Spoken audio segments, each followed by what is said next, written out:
Mesdames et messieurs, bienvenue à suivre l'actualité de ce 13 novembre 2025 sur Kivu Morning Post. Des combats violents opposent ce jeudi 13 novembre 2025 l'AFC M23 au FARDC, soutenu par les milices Wazalendo sur l'axe Shoa-Loashi en secteur de Osso-Banyungu, territoire des Massissi. Le ministre Patrick Muyaya a affirmé que le président Félix Tshisekedi ne signera aucun accord de paix à Washington tant que les troupes rwandaises seront pas retirées du territoire congolais.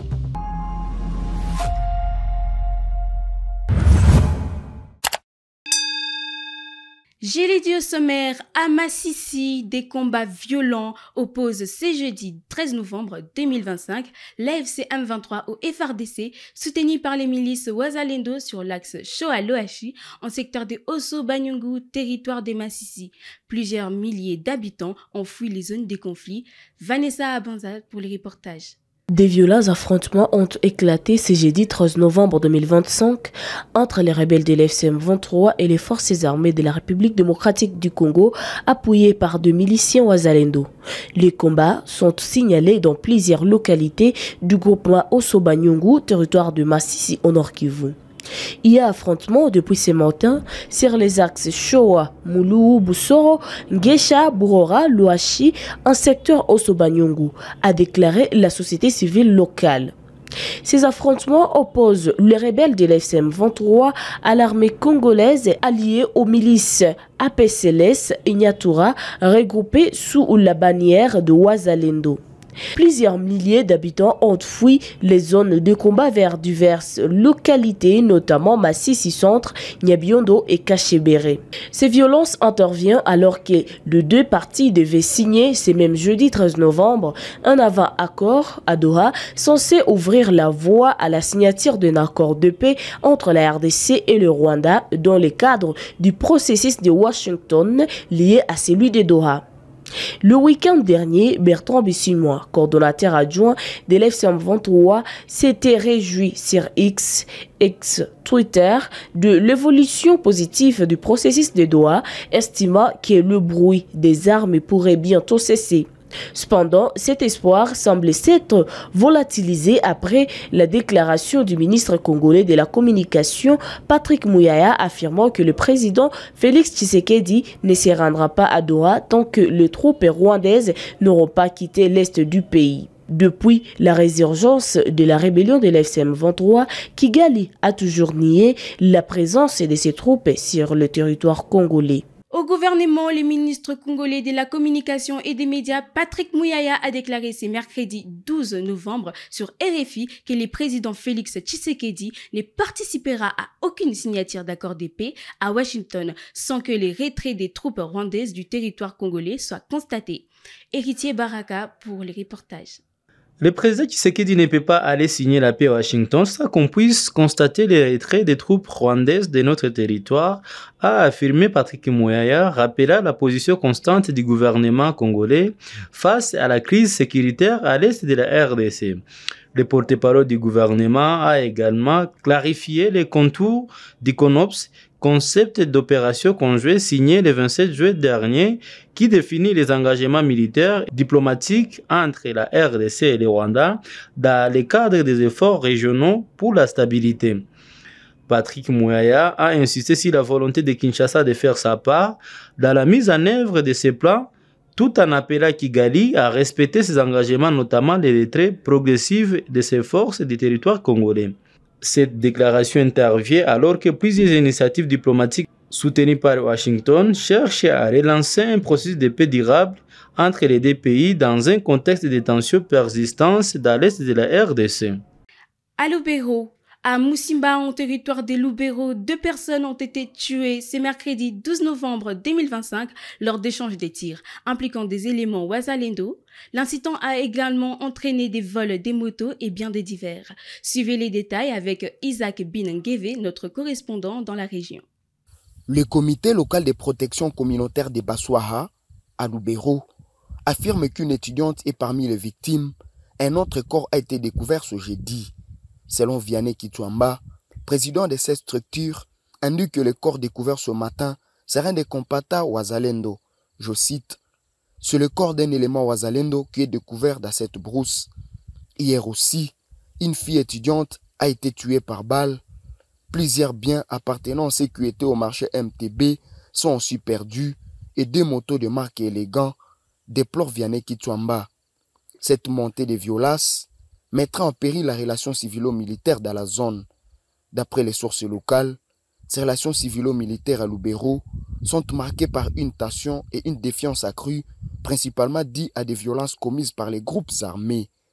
La population crée à la fois les rebelles et certains groupes Wazalendo, tandis que la société civile tente d'améliorer la situation par la sensibilisation et le plaidoyer pour un meilleur encadrement des porteurs d'armes. Je suis Isaac Biningeve pour Kivu Morning Post. À Bunia, une tribune de dialogue initiée par la RAD et l'école du patriotisme de Dieu a réuni autorités, militaires, acteurs civils et leaders religieux autour du thème « Dieu a donné la terre pour reconstruire ». L'objectif était de renforcer la conscience patriotique et morale face aux défis sécuritaires en Ituri. Reportage de Rachidi Koudra, correspondant de Kivu Morning Post à Bunia.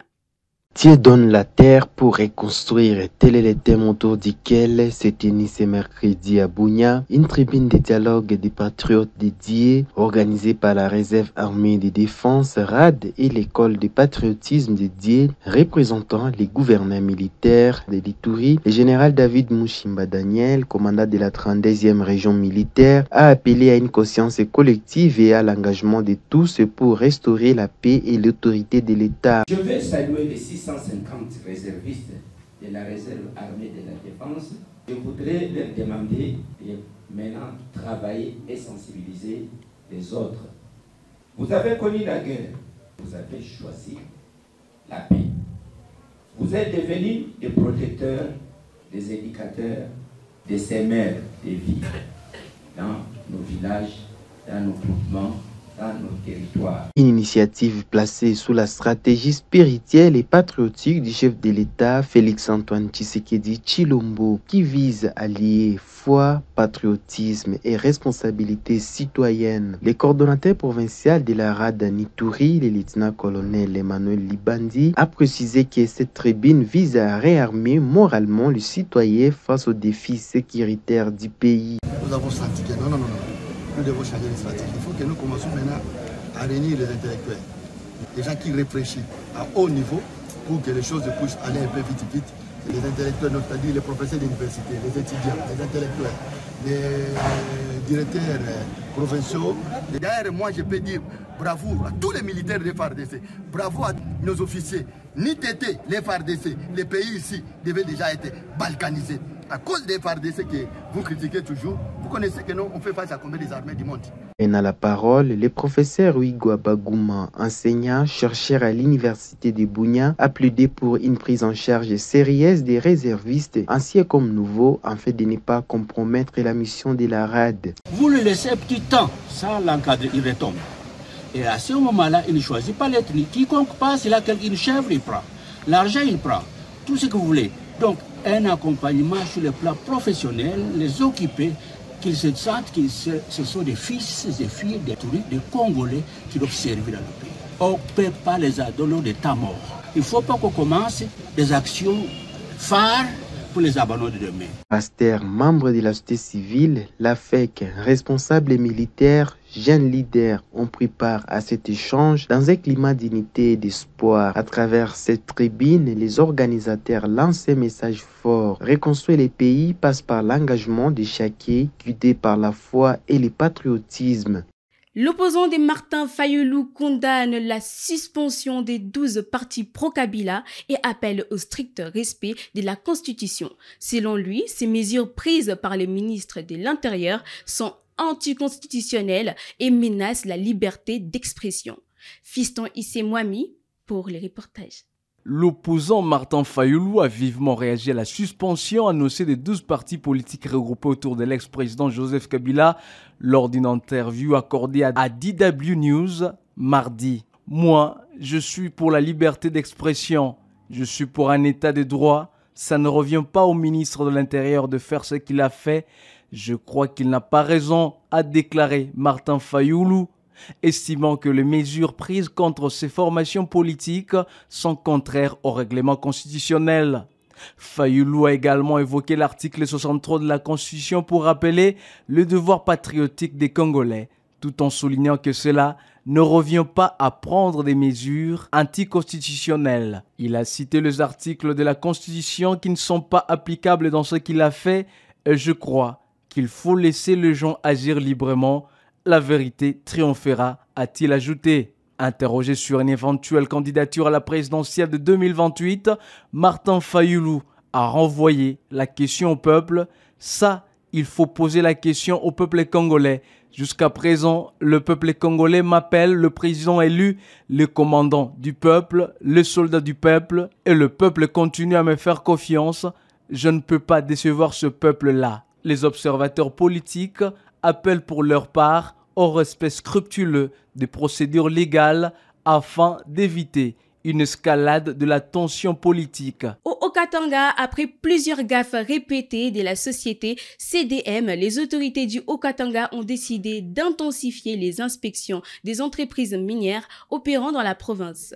L'objectif est de vérifier les conditions d'exploitation, le respect des normes de sécurité et la conformité aux réglementations environnementales et sociales. Poursuivant son itinérance dans les entreprises minières afin de s'assurer des conditions d'exploitation et du respect de l'environnement, Lucien Lumano s'est rendu ce mardi 11 novembre 2025 à la société minière du Katanga Somika, accompagné des services techniques de son secteur. C'est par la mine à ciel ouvert de Lupoto que la visite a commencé. Sous les explications des responsables de l'entreprise, le ministre provincial des Mines et Environnement a pu se faire une idée claire de cette mine de plus de 90 mètres de profondeur d'où est extrait le cuivre. La délégation s'est ensuite rendue à la centrale photovoltaïque qui opère partiellement avec une production d'énergie estimée à 15 MW. Cette centrale atteindra à terme une capacité de 40 MW.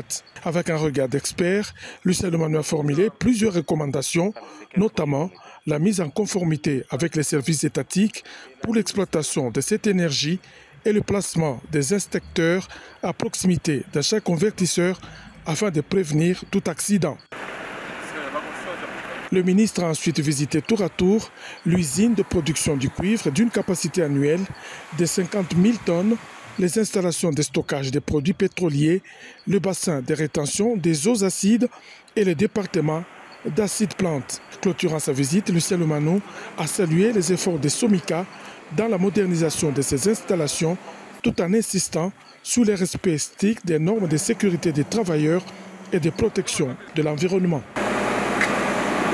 Mesdames et messieurs, nous arrivons à la fin de ce numéro de l'actualité du jour. C'était Estelle Watanga à la présentation. Nous vous disons à bientôt et d'ici là, portez-vous bien.